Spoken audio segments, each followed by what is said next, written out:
Olá pessoal, bem-vindos a mais uma aula de compiladores.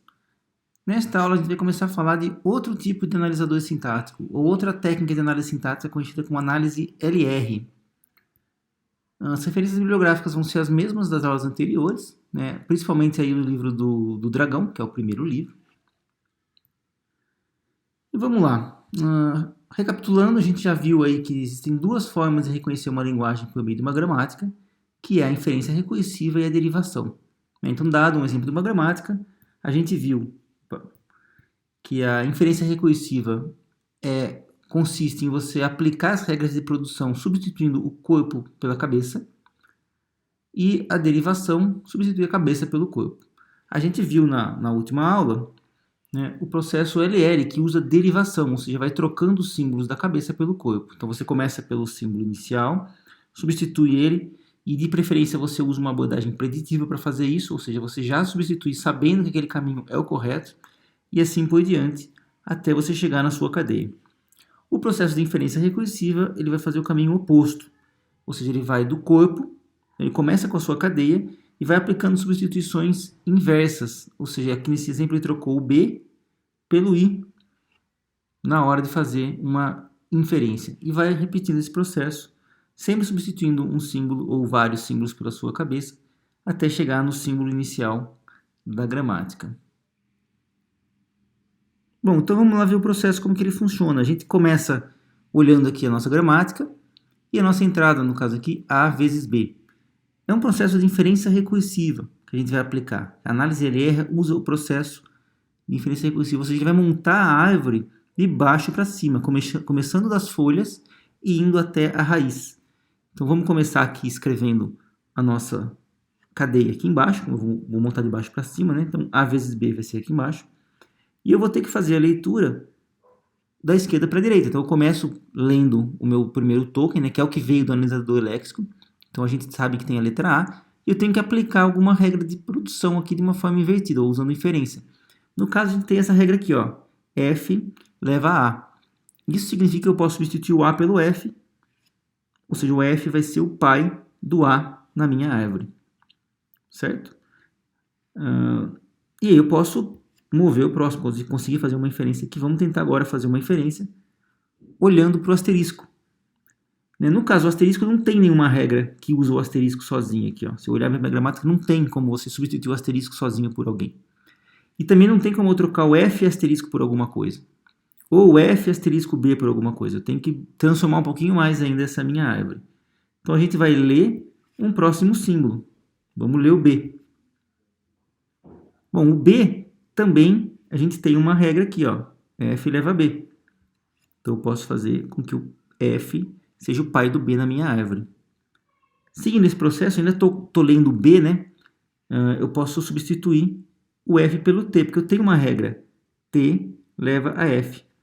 Por que eu vou fazer isso? Porque eu sei que existe uma regra chamada que define que T leva a F vezes T. E aqui na minha árvore eu tenho o F, o vezes e o T, que podem ser os filhos, né, de um novo nó chamado T aqui, ó. F vezes T, e o T é o pai deles. E por último eu tenho que o T pode ser substituído pelo E, aqui, ó, pela primeira regra. Certo? Aqui.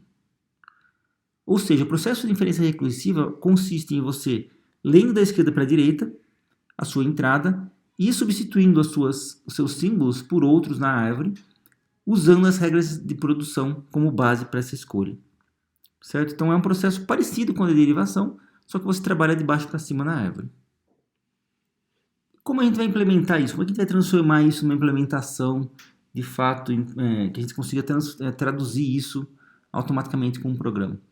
Novamente, a gente vai usar a teoria. A teoria da computação nos ajuda, fornecendo subsídio para a gente tomar as decisões de como implementar isso. Bom, de acordo com a teoria, o analisador sintático dá para fazer com autômato com pilha, autômato de pilha PDA, né, a gente chama. Se isso funciona para o descendente, deve funcionar para o ascendente também, porque o processo é o mesmo, é só o jeito de aplicar que é diferente. Na análise descendente, a gente já viu, essencialmente, a gente colocar na pilha os símbolos que vão ser substituídos. Tá? Eu coloco na pilha, por exemplo, o símbolo F, porque ele tem que ser trocado por outros. Aí depois aparece um outro símbolo na pilha, sei lá, o T. Aí o T tem que ser substituído por outros, e assim por diante. Assim que a pilha esvaziar, quer dizer que eu troquei todo mundo que tinha que trocar e acabou o processo. Na análise ascendente, eu vou fazer o contrário. Eu vou colocar na pilha os símbolos que precisam ser reduzidos, ou seja, eles têm que ser substituídos em conjunto por um outro, aplicando a inferência recursiva. E aí, quando sobrar só o símbolo inicial na pilha, acabou o processo.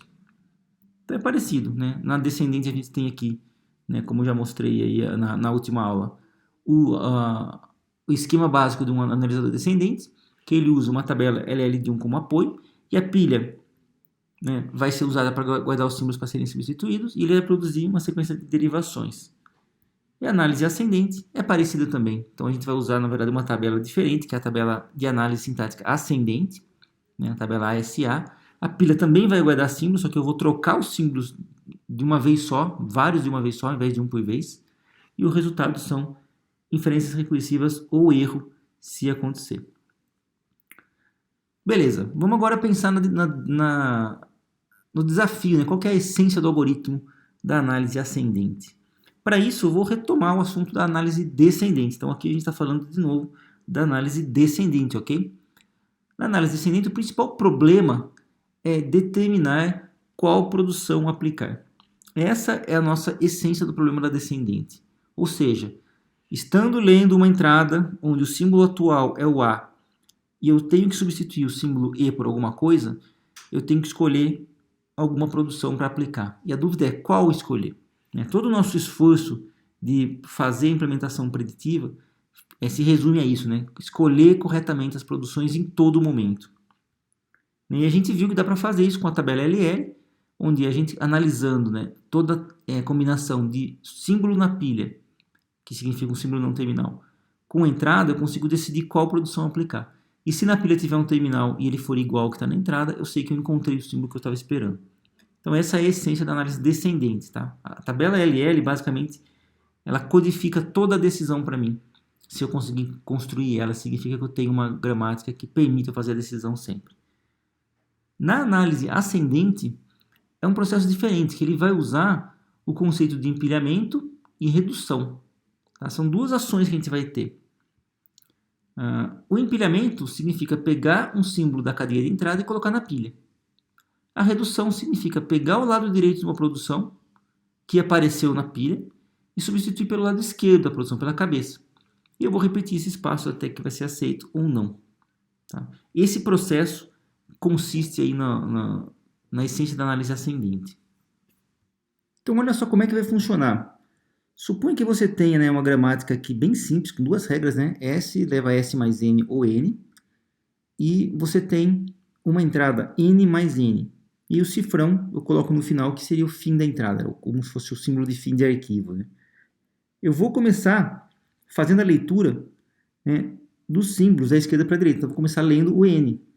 E eu vou tomar uma ação de empilhamento ou de redução. Então, nesse momento aqui, eu vou tomar a decisão de empilhar. Tá? Bom, lembrando, eu esqueci de colocar aqui. A pilha começa com o cifrão lá embaixo. Tá? Então, voltando, eu estou com o símbolo N na entrada, eu li ele e eu tenho que tomar uma decisão, vou tomar a ação de empilhar. Significa que eu vou tirar o N da entrada e jogar ele lá na pilha. Certo? Então, esse é o momento que eu tomei uma decisão de empilhamento. Segundo momento agora, eu estou com o símbolo mais como sendo o meu próximo símbolo, né, da entrada, e a minha pilha tem um N e um cifrão embaixo. Nesse momento, eu posso tomar uma decisão de empilhar o mais, quer dizer, eu coloco o mais aqui, tiro ele da entrada, coloco ele para cá, então ele vai para cá, né? Ou eu tento aplicar uma redução. E uma redução consiste em olhar para a pilha para ver se existe aqui dentro algum corpo de regra que eu posso trocar por uma cabeça, de acordo com as regras de produção. E no caso tem. A produção S leva a N. Então eu posso aplicar uma redução aqui, substituindo na pilha o N pelo S. Essa é uma ação de redução. Ok? Continuo fazendo o meu processo. Agora, por exemplo, eu tenho aqui um mais, né? Continuo lendo ele na entrada. Posso fazer uma ação de empilhamento. Então ele vai sumir da entrada e vai entrar na pilha. E agora eu estou com um N na entrada e o mais no topo da pilha. De novo, tem que tomar decisão, vou empilhar ou vou reduzir? Eu não tenho elementos para conseguir reduzir ainda, porque na pilha eu tenho o S e o mais, não tem nenhum corpo de regra que tenha um S mais aqui. Então eu tenho que fazer novamente um empilhamento, então vamos empilhar o N aqui. E agora eu estou lendo o meu fim de arquivo aqui, acabou a minha leitura, mas não terminou a análise sintática ainda. Só vai terminar a análise sintática quando na pilha sobrar apenas o símbolo inicial e mais nada. No caso, tem mais coisa aqui. Tem o cifrão, o símbolo inicial, o mais e o N. Tá? Então, nesse momento, eu vou tentar aplicar uma redução. E, nesse caso, dá para aplicar, ó, porque eu tenho o S mais N. Se eu ler de baixo para cima aqui, né, eu tenho o S mais N, que é essa regra de produção aqui. Ó. Então, eu posso aplicar uma redução onde eu vou substituir esses três símbolos, o S mais N, pelo S. E aqui terminou a minha análise sintática. Eu consegui deixar na minha pilha apenas o símbolo inicial. E o fim de arquivo aqui, tá? O fim de arquivo continua. Melhor que está no fundo. Nesse processo, né, durante essa sequência de ações de empilhamento e redução, eu fui montando a minha árvore sintática. Eu não desenhei aqui, mas a gente pode desenhar simplesmente reproduzindo todas as reduções que a gente fizer. Tá? Então vamos voltar aqui e vamos fazer de novo. Vou apagar aqui. Começou assim, né? O N empilhou o N. Apliquei uma redução agora. Então vou trocar o N pelo S.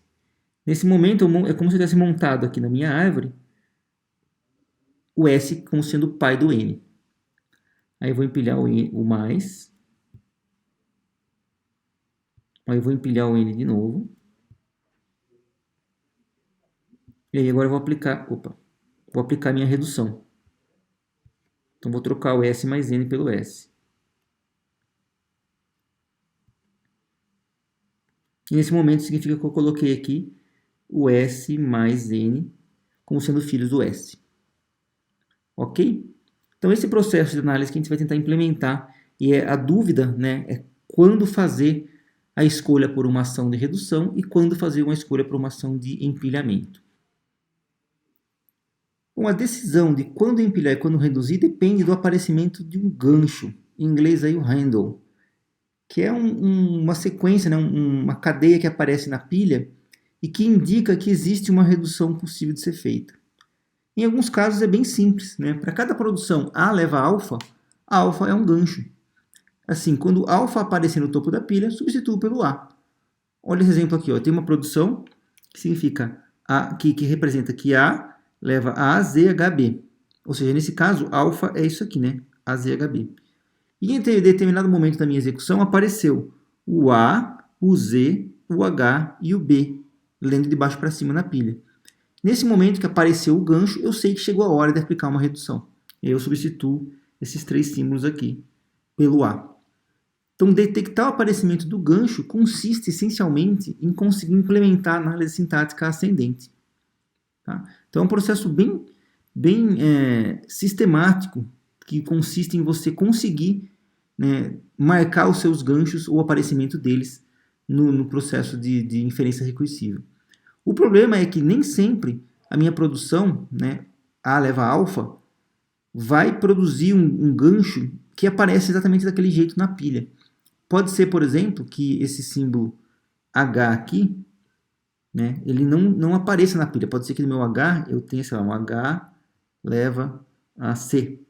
Então vai aparecer o C na pilha, vai aparecer assim, ó, A, Z, C e B. Não é um gancho diretamente, porque o meu gancho é o AZHB. Mas eu posso trocar o H pelo C, e aí sim eu fico com o gancho visível na pilha. Então isso não é tão trivial quanto parece, né, com as produções ali diretamente aparecendo na pilha. Tá? Mas mesmo assim dá para implementar, dá para a gente detectar esses aparecimentos dos ganchos de uma forma incremental e conseguir completamente, de forma preditiva também, quer dizer, nunca vai ter uma dúvida, desculpa, preditiva não, de uma forma completamente determinística, nunca vai ter dúvida em qual momento aplicar uma ação de redução e quando aplicar uma ação de empilhamento. Bom, aqui nesse slide eu só repito aqui a condição de parada do algoritmo, né? Então eu vou aceitar a cadeia quando toda a entrada estiver consumida e quando a pilha tiver somente o símbolo inicial em cima do cifrão. Quer dizer, eu consumi todo mundo, sobrou só o cifrão na entrada e sobrou só o S, né, que é o símbolo inicial, e o cifrão na pilha. Então o desafio, né, aqui tem um exemplo, né, de como que vai ser a execução nossa, né? A gente vai fazer uma execução onde a gente vai colocar a pilha, a entrada e as ações. Né? Em cada linha eu vou colocar uma ação que vai produzir uma modificação na entrada e na pilha. Assim que aparecer um gancho na pilha, eu vou aplicar a redução. Então, por exemplo, aqui, ó, aqui nesse momento eu apliquei um empilhamento. Então o N veio de cá para cá. Aqui nesse momento eu apliquei uma redução, porque apareceu um gancho aqui, ó. Detectei que apareceu um gancho. Aplico uma redução, que troca o N pelo S. Aqui eu faço mais um empilhamento, jogo mais para cá, mais um empilhamento, jogo mais para cá. Mais um momento apareceu outro gancho. Eu sei que apareceu um gancho, aplico uma redução, que troca aqui pelo S. Então o desafio é quando detectar essas ações. Quando a gente consegue, olhando para a pilha, perceber que apareceu um gancho ali. Isso exige olhar não só o topo da pilha. Né? Então, diferente do exemplo da análise descendente, que a gente só olha o topo da pilha, aqui eu preciso conseguir olhar mais para baixo, eu preciso conseguir considerar mais símbolos. Né? Porque, por exemplo, aqui ó, eu tive que saber que o S mais N, né, nesse exemplo aqui, o S mais N são 3 símbolos na pilha. Eu percebi que apareceram 3 símbolos que consistem no gancho. Tá? Então o desafio é olhar mais para frente na pilha e também olhar símbolos na frente na entrada. Né? Assim como na técnica LL a gente olha K símbolos à frente, aqui também a gente vai olhar K símbolos à frente para conseguir tomar a decisão. Né? Tudo isso vai estar envolvido em como que a gente vai conseguir fazer, né, a análise sintática ascendente funcional. E a gente vai começar falando da análise LR, na verdade, que é a análise que a gente vai, que é a mais clássica, né, a análise ascendente que a gente vai estudar. Existem outros tipos, né? Se você olhar o livro do Dragão lá, por exemplo, tem outros tipos de análise ascendente. Mas essa aqui é a que mais se aproxima da implementação real que a gente tem nos geradores, aí, como por exemplo o IAC. Né? O IAC é um tipo de analisador LR. Ele é só para escrever IAC, né? Esse é o nome do analisador, ele é bem famoso. Ele é um analisador LR. Tá? Então a gente não vai ver os outros aqui, vamos focar direto no LR. Bom, o LR significa L, que ele vai ler da esquerda para a direita, e usando derivações mais à direita, rightmost derivation. Tá? Contraste com o LL, que era leftmost. Tá? Então a diferença é que a derivação aqui vai ser mais à direita, e isso tem impacto em como que você escreve as suas regras gramaticais. Só que além disso, a técnica LR, ela cria as derivações de baixo para cima. Ou seja, ele vai criar as derivações, na verdade, aplicando inferência. Tá? Então, apesar de ele chamar derivation, ele está aplicando inferência recursiva, tá? Que é o processo que a gente viu aqui. E vai também considerar K símbolos à frente, olhando para frente. E geralmente o K é 1, por questão de implementação eficiente. Se você trabalhar com K maior do que 1, não muda muito o poder do analisador e é muito mais eficiente. Tá? E o elemento central da análise LR é a tabela de análise, que existem diferentes tipos de tabelas LR, algumas melhores, outras piores, a gente vai ver rapidamente depois, mas a gente vai ver aqui a essência. A tabela LR ela é dividida em duas, ação e transição. A gente constrói ela diretamente a partir da gramática, mais ou menos como um processo parecido com o que a gente constrói a tabela LL, claro que ela é diferente aqui, né? A ideia aqui é codificar nessa tabela o aparecimento do gancho, né? E essa tabela também envolve o cálculo, por exemplo, dos símbolos primeiros e seguidores, e que também serve para construir a tabela. Essa tabela vai codificar, então, as ações de transições. Aqui está um exemplo da tabela construída para essa gramática da esquerda aqui. Ó. Então, a gente tem conjunto de estados, a gente vai ver depois o que são os estados, né? As ações, e aqui a gente pode ver que tem algumas ações que são S e algumas ações que são R. Né? A ação S, né? Ela significa um shift em inglês, que na verdade é o empilhamento, tá? A gente vai empilhar o símbolo da entrada, isso é como se ele estivesse sendo mudado da entrada para a pilha, tá? Por isso que é chamado de shift. E o R é o reduce, que é a redução, tá? Então toda ação que tiver um S é um empilhamento e o R é uma redução. Além disso, a gente tem transições, né, que são ações que são simplesmente de mudança de estado sem você modificar a pilha, né, diretamente. Então, vai ser usado de uma forma indireta aí, tá? Bom, Aqui só explicando, né? A ação código SI significa avança na entrada e empilha o estado I na pilha. RJ reduz segundo a produção do número J. O OK aceita a entrada e entrada em branco erro sintático. Tá, aqui tem duas coisas que eu não mostrei, né? O número J que aparece no R e o OK espaço em branco. Vamos voltar lá para o exemplo anterior. Aqui eu tenho o OK. Quando chegar nessa combinação aqui, nessa célula, quer dizer que eu terminei minha análise. Quando cair em alguma célula em branco, aqui ou aqui ou aqui, eu tenho um erro sintático. Tá? O número aqui é o número de um estado, que a gente vai ver depois o que é, e o número da redução é qual a produção que eu vou usar. Então, por exemplo, quando eu tenho R2 aqui, significa que eu vou reduzir de acordo com a produção de número 2. Tá? Então, as produções têm que ser numeradas aqui, para poder funcionar o algoritmo. Ok? Então, a gente tem que saber qual que é a produção que a gente vai aplicar no momento da redução. Bom, nessa aula a gente vai começar olhando para o algoritmo de análise. Depois a gente vai ver a tabela. Na verdade, a tabela a gente vai ver muito rapidamente, porque é um processo bem complicado aqui. Né? E é mais importante, eu acho, entender como aplicar o algoritmo, a essência do algoritmo. E se você precisar construir essa tabela, né, manualmente, o livro lá do Dragão ele tem uma definição bem clara de como que você constrói a tabela. Então a gente vai começar com o algoritmo, que ele é mais importante, ele mostra a essência da análise, e a tabela a gente vê depois. Tá? O algoritmo funciona assim. Como entrada vai ter uma cadeia, óbvio, chamada de W aqui, e uma tabela que codifica a gramática em ações e transições, certo? Essa tabela de análise LR. E a saída é, se W está em L, ou seja, ele está na linguagem definida pela gramática, são os passos de inferência recursiva, que é a análise ascendente. Caso contrário, indicação de erro. Começa com a cadeia com o cifrão no final, na entrada, e o estado S0 na pilha, que é o estado inicial 0. Aqui está o algoritmo, passo a passo. Então a gente vai repetir indefinidamente. Eu vou ler o primeiro símbolo da entrada, quer dizer, o próximo símbolo da entrada eu vou ler. Eu vou ler o estado que está no topo da pilha e que ele codifica um ou mais símbolos. Lembra que eu falei que precisava olhar mais do que um símbolo na pilha? Então o estado, né, aqui que está a diferença de estado e símbolo. O estado codifica múltiplos símbolos que aparecem no topo da pilha. Então eu posso ter o estado 5, que representa um símbolo S. Eu posso ter o estado 10, que representa o S, mas com um mais embaixo. Entendeu? Então é a diferença de estado e símbolo. Aí eu vou olhar na tabela de ação, que é a metade esquerda da tabela. Na linha do S, na coluna do A. Se for um Shift T, eu vou empilhar o T. Certo? Empilho o T e eu leio o próximo símbolo. Quer dizer, eu vou passar a leitura para frente. Né? Então eu vou ler aqui um próximo símbolo na entrada.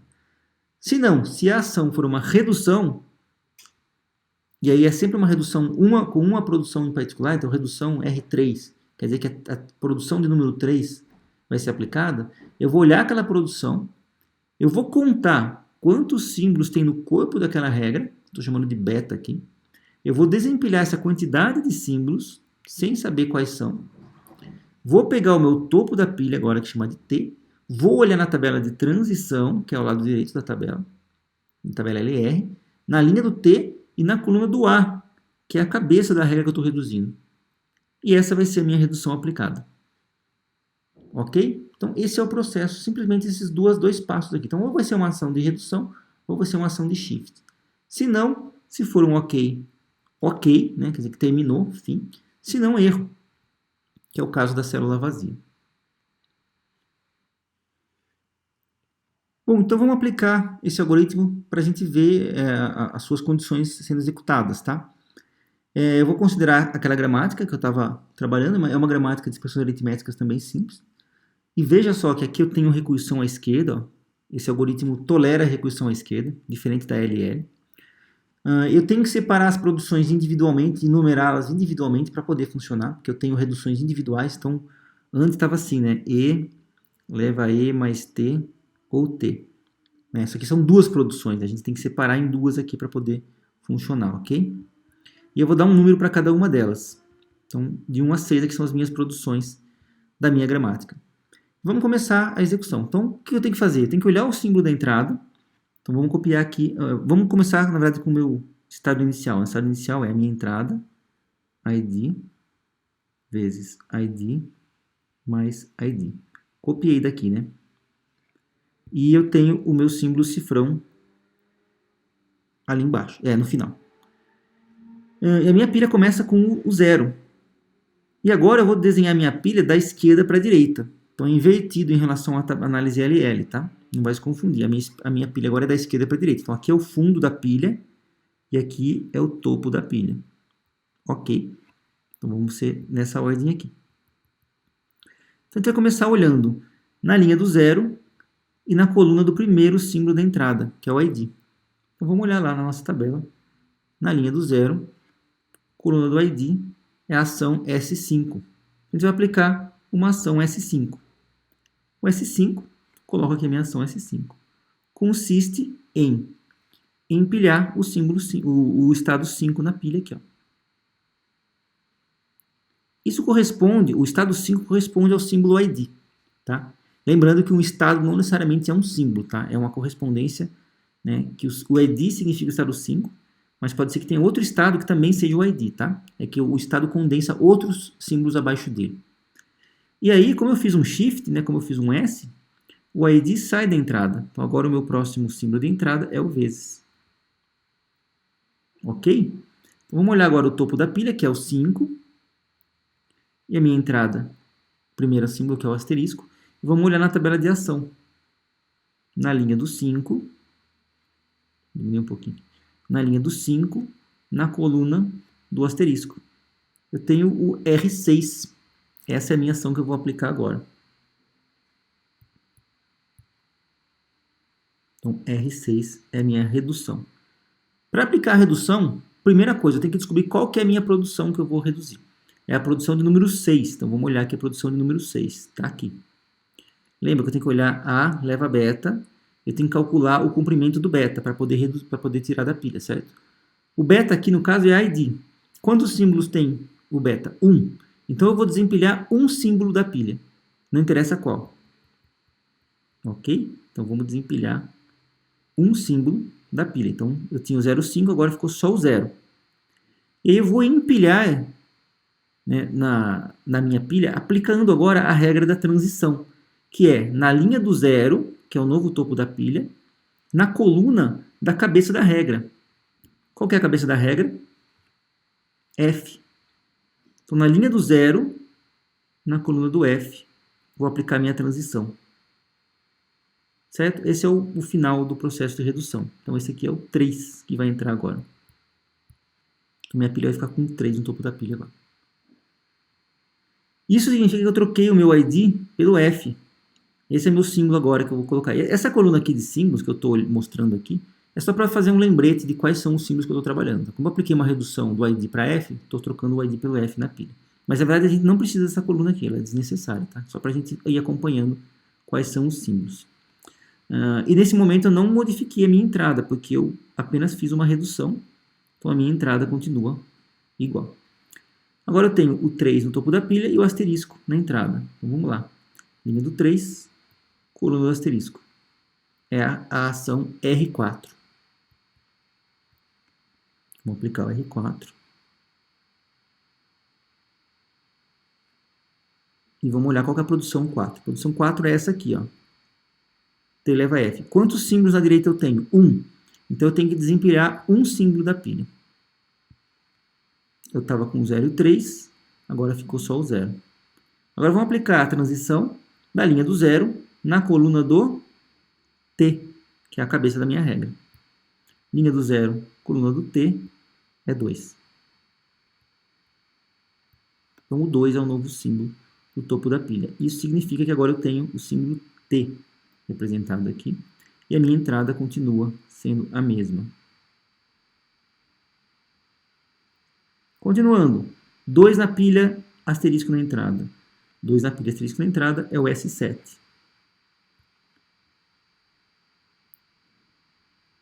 Basta fazer um shift, ou seja, eu vou colocar o 7 na pilha. Significa que eu coloquei o asterisco aqui e ele saiu da minha entrada.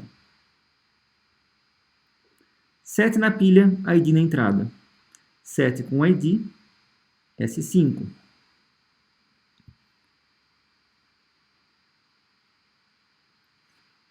Zero, 2, 7, 5. Significa que eu tenho um T, um vezes e um ID. E ele saiu da minha entrada. Fiquei com um mais ID de asterisco. 5 na pilha e mais na entrada. 5 com mais, eu tenho o R6. R6, vou colocar lá R6. Produção número 6 é essa daqui. Eu tenho um símbolo no corpo e a cabeça é F. Então, vamos desempilhar um símbolo. Vai ficar 0, 2, 7. E vamos transformar, vamos aplicar a transição da linha do 7 na coluna do F. Linha 7, coluna do F, é o estado 10. Então, vamos empilhar o estado 10 aqui. Agora, para não confundir com 1, 0, tá? É um estado só, 0, 2, 7, 10. Isso significa que eu troquei o T vezes ID pelo T vezes F. Continua com a minha entrada mais ID cifrão. Linha do 10, coluna do mais. Tá aqui embaixo. É o R3. Vamos aplicar o R3. A produção de número 3 é essa daqui. Eu tenho 3 símbolos do corpo, então vou desempilhar 3 símbolos daqui. Então eu tinha 0, 2, 7, 10, vai ficar só o 0. Vou aplicar a transição na linha do 0, na coluna da cabeça, que é o T. 0 com T é 2, então fica o 2 aqui. E assim por diante. Ok? Então eu vou aplicando esse processo até eu chegar no final e conseguir produzir aí o meu ok. Né? Nesse caso aqui eu vou dar um fast forward aqui para vocês. Eu vou aplicar o R3, depois vou aplicar o R2, depois vou aplicar o S6, depois o R6, depois o R4, depois o R1. Acho que eu pulei algum aqui. Eu pulei um aqui. 6, R3, 2, S6. Pulei um aqui. Tá certinho essa altura aqui. S6, S5, depois o R6, o R4, o R1. E o R1 vai chegar com o seguinte estado. Vai estar o 0 aqui, o 1, que significa o símbolo E, e a minha entrada vai ter o cifrão. Isso é a linha do OK. Na linha do 1, na coluna do cifrão, é o OK. Certo? Então, esse é o processo do algoritmo ilustrado aqui. Uma coisa que a gente fez, né, que aconteceu nesse processo aqui, foi a correta interpretação das regras de precedência e associatividade dos operadores. A gente, nessa gramática, tem a soma e a multiplicação. E a multiplicação tem maior precedência do que a soma, de acordo com a sequência das regras aqui. Tá? E isso apareceu na nossa interpretação. A gente fez aqui, ó, ID vezes ID mais ID. E assim que apareceu, vamos olhar aqui, ó, um T vezes ID, ele trocou pelo T vezes F e trocou o T vezes F pelo T.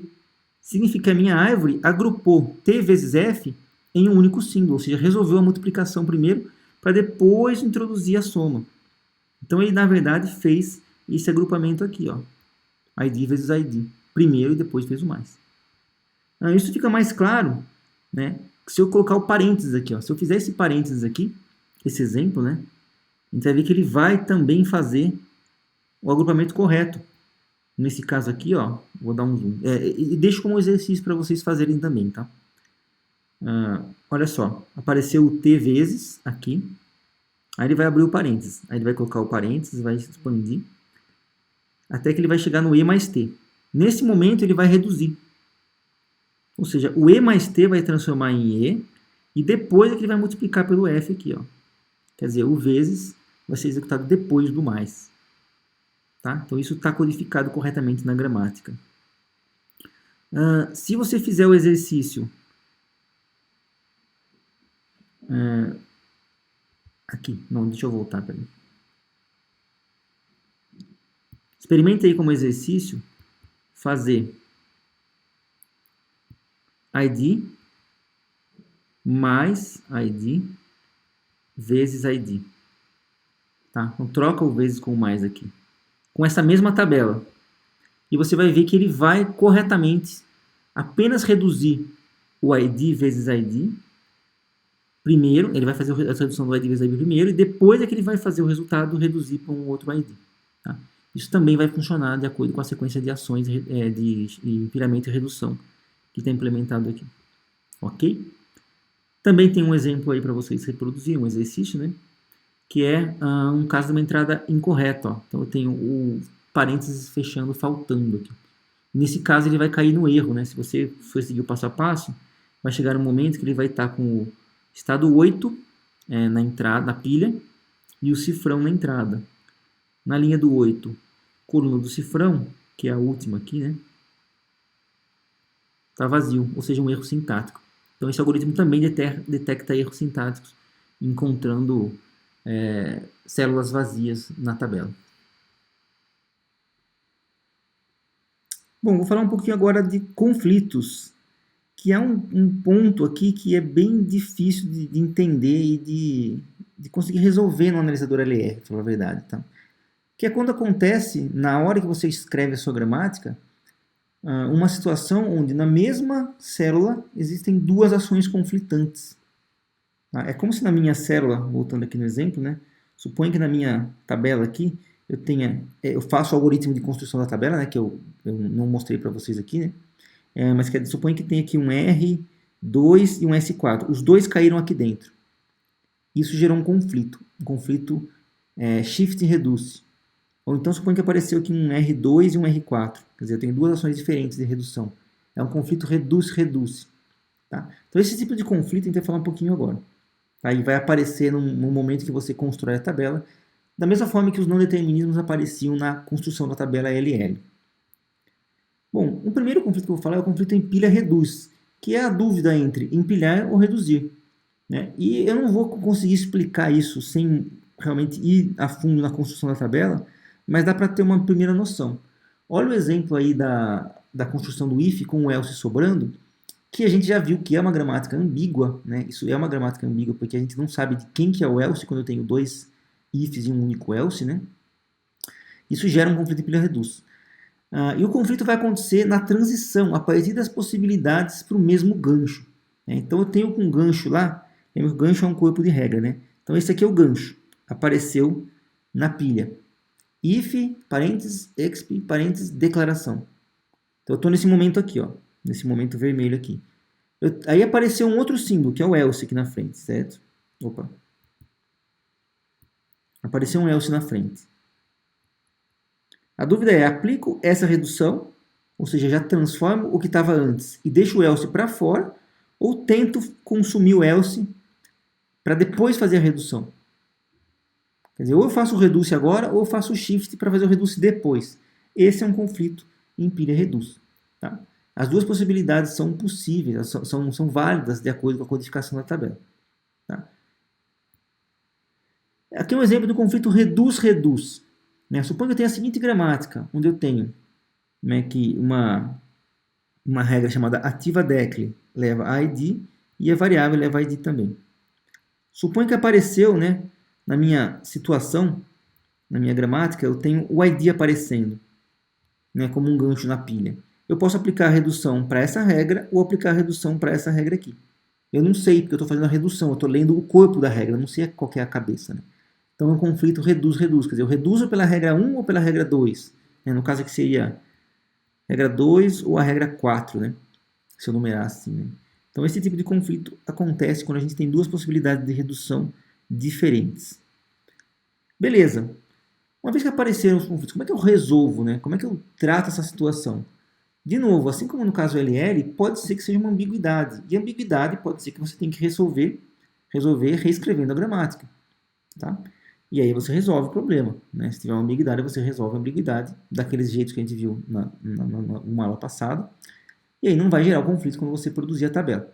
Mas existe uma solução um pouco mais fácil, que é você assumir a opção de sempre empilhar. Quer dizer, se tiver dúvida entre empilhar e reduzir, escolha empilhar.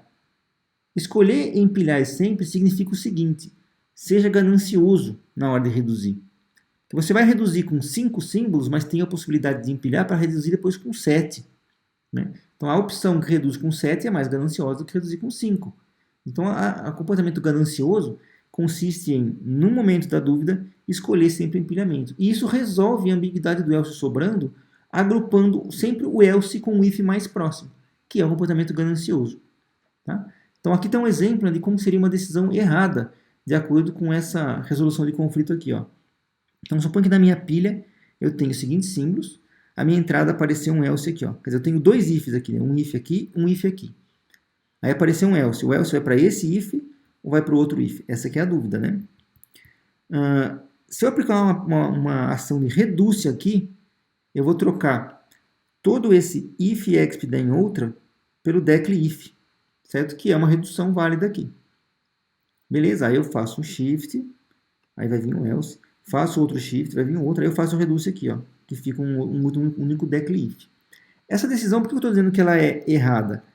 Porque ela está agrupando esse else aqui com esse if aqui. Então ele está mais ou menos como se fosse um parênteses aqui, ó. E que não é o que normalmente a gente implementa em linguagem de programação.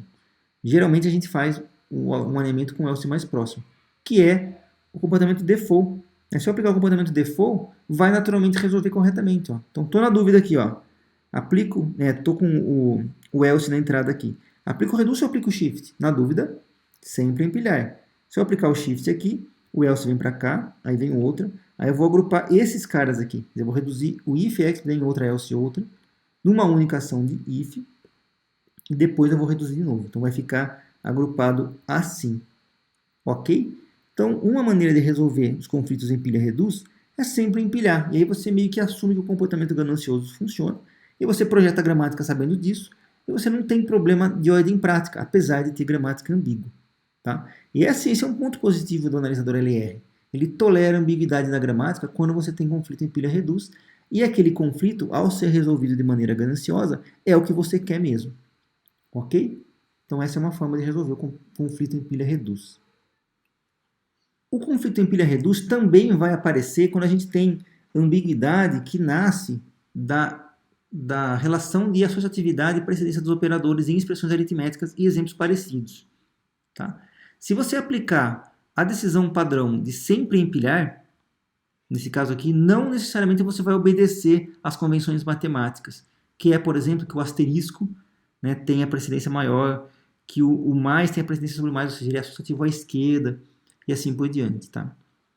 Então, como que a gente resolve esse tipo de conflito sem, já que a gente tem, né, o comportamento padrão que não é o correto, como é que a gente melhora esse comportamento? Como é que a gente corrige esse comportamento errado usando aqui, sem ter que reescrever a gramática? Né? De novo, é uma resolução sem ter que reescrever a gramática. A gente define, fora da gramática, com regras adicionais, como comparar os diferentes operadores. E nesse momento a gente consegue reduzir, resolver o conflito olhando quem tem mais precedência sobre quem. Sempre vai ser o caso, eu tenho um terminal mais à direita na pilha, ou mais no topo da pilha, e a entrada atual. Se o que está no topo da pilha é mais precedente do que o que está na entrada, é o momento de reduzir. Se não, é o momento de empilhar. Aqui está um exemplo. Ó. De novo, esses detalhes todos, né, apareceriam de uma forma bem explícita quando você estivesse construindo a sua tabela LR. Como eu não estou mostrando aqui o processo detalhado, porque ele é muito complexo, muito longo, né, eu vou apresentar uma versão reduzida, resumida. Então está aqui o momento da dúvida. Ó. Eu tenho aqui o E leva a E mais E, que é ambíguo, a gente já sabe. E eu tenho o E leva a E vezes E. Quando eu acabei de ler um símbolo E, certo? E antes veio um mais, eu posso optar por reduzir, porque apareceu um gancho, certo? E quando está aparecendo um asterisco na frente, eu posso optar por fazer o shift antes de reduzir, que essa aqui é a dúvida. Olha aqui o exemplo. Ó. Então eu tenho ID mais ID vezes ID, certo? Essa é a minha entrada. A minha pilha está assim, ó, E mais E. A minha entrada é o vezes. Esse é o momento da dúvida. Faço o shift e ponho para cá, né? Ou faço o reduz e troco E mais E por E. O correto é fazer o shift. Por que é fazer o shift? Porque eu quero primeiro ler o vezes, que é o que eu estou fazendo aqui, ó. Depois eu vou ler o ID, depois eu vou ler o E, e eu vou reduzir esse cara aqui primeiro, porque a multiplicação tem precedência. Então eu vou transformar esse cara aqui no E, e depois é que eu vou reduzir para o E final, para poder ter a operação como eu quero. E isso eu consigo resolver comparando as precedências, né? Se eu definir fora do meu arquivo que o asterisco, fora da minha gramática, que o asterisco tem precedência sobre o mais, nesse momento de dúvida, o que eu vou fazer? Eu vou olhar qual é o terminal que está mais no topo da pilha. Então eu vou olhar a minha pilha aqui é um não terminal, vamos olhar para baixo. É o mais.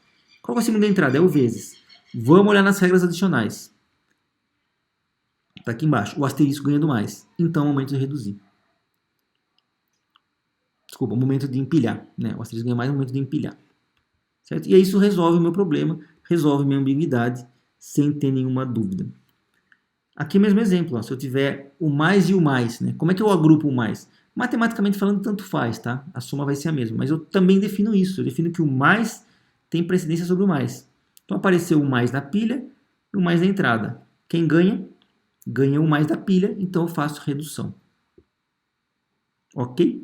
Então essa maneira de resolver existe, por exemplo, no IAC, que permite que você trabalhe com uma expressão, uma gramática ambígua, o que é muito bom para você fazer análise semântica. A gente vai ver análise semântica depois. Você tem uma gramática simples, né? Como, por exemplo, E leva a E mais E, ou E vezes E. Essa gramática é ambígua, mas aplicando o comportamento padrão do IAC, mais as regras adicionais, ele funciona do jeito que a gente quer. Então a gente tolera uma gramática ambígua e facilita depois o trabalho lá para frente.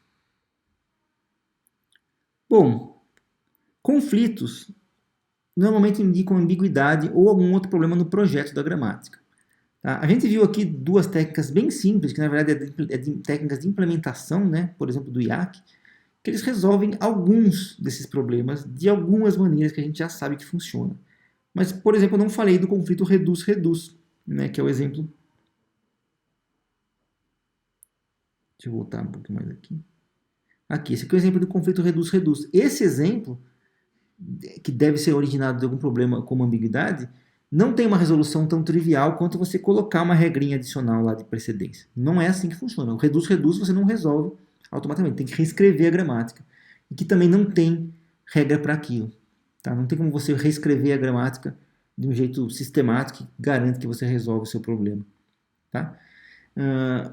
Ou você pode alterar diretamente na tabela LR. Você vai lá na tabela que foi gerada e muda, você escolhe, né? Você tem lá uma célula que tem duas ações, tem um S5 e um R6. Você vai lá e apaga o S5. Você analisa a sua ação, você sabe que o R6 é o que você quer, você mexe na tabela diretamente. Só que isso é problemático, você tem que entender muito bem ali o processo interno dele e saber todas as implicações de mexer nessa célula, porque pode ter um caso que você não tenha previsto. Ou seja, conflitos também são problemáticos na análise LR, assim como na análise LL, que são gerados, lá são não determinismos gerados por ambiguidade ou outro problema, ok? Bom, vamos falar agora rapidamente sobre a tabela, né, que eu, como eu comentei, não vou explicar como construir ela aqui. Né? O algoritmo de construção da tabela SLR, por exemplo, tem de maneira bem detalhada no livro do Dragão. Ele não é difícil de construir, é meio trabalhoso, mas você tem que analisar todos os estados, mas você consegue construir. Dá inclusive para implementar ele automaticamente se você quiser, né, fazer um gerador automático de tabelas SLR, que é a versão mais simples. Né? A tabela LR canônica, né, ela é um pouco mais complexa para construir. Né? Ela consiste em você analisar diferentes dimensões para cada símbolo de lookahead. Então, no caso do LR de 1, você vai analisar possibilidades de um símbolo à frente, né, e que acaba sendo mais poderosa do que a análise SLR. E tem a LALR, que é uma simplificação da LR de 1 em termos de tempo de execução e tamanho da tabela. Tá? Então, a LALR, dentro das técnicas ascendentes, é a mais aprimorada, é a mais eficaz aqui. Só que ela é mais chata de construir. Tá? Porém, existem algoritmos automatizados. A gente consegue construir essas três aqui automaticamente. Basta implementar corretamente ali o algoritmo e você consegue produzir as suas tabelas. Certo? Então, não é um fator, de fato, decisivo, né, a complexidade de construção. Tá? Porque a gente consegue automatizar. Então, e, além disso, a gente tem as vantagens e desvantagens de cada uma em termos de geração de conflitos. Né? A tabela Simple LR, ou a SLR, ela gera muitos conflitos desnecessariamente. Muitos conflitos são gerados não por causa de problemas da gramática, mas porque a técnica não analisa profundamente todas as combinações de estados. Então ela é descartada geralmente por causa disso. A LR canônica, ela tem menos conflitos que a SLR, porque ela, de uma forma mais refinada, consegue reduzir as possibilidades de conflitos. E a LALR, ela é menos ainda. Só que, porém, ela tem menos espaço. Tá? Ela gasta menos espaço e precisa de menos tempo de execução do que a LR1. Ou seja, a LALR, é a mais indicada e é ela que está, se você olhar o livro do dragão, né?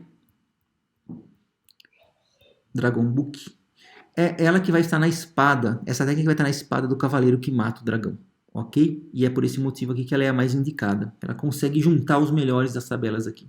De novo, não vou falar como que funciona a construção dessas tabelas. Se você quiser estudar, a referência do livro do dragão é onde você vai buscar o algoritmo, tá? Mas aqui não precisa. O importante entender para essa aula aqui é o processo de análise sintática ascendente, ou seja, como que você parte de uma cadeia de entrada e de uma gramática você consegue de baixo para cima ir montando a sua árvore de acordo com as reduções que você vai aplicando aqui. Tá? E a gente consegue analisar nesse exemplo aqui como que a gente tem uma diferença, né, grande em termos de como chegar lá. É bem diferente montar uma tabela LA-LR e é bem diferente a execução, né, apesar de usar uma pilha, é bem diferente, mas o resultado é o mesmo. Você faz uma análise sintática de uma cadeia qualquer conforme uma gramática livre de contexto. Ok? Então, para essa aula, resumindo, o que vocês precisam estudar? O algoritmo, basicamente, e como que você usa a tabela. Tá? Que o algoritmo ele é simples de aplicar, mas você pode se confundir às vezes ali.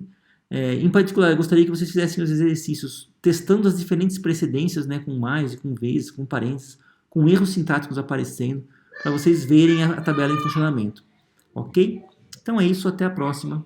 Até, tchau.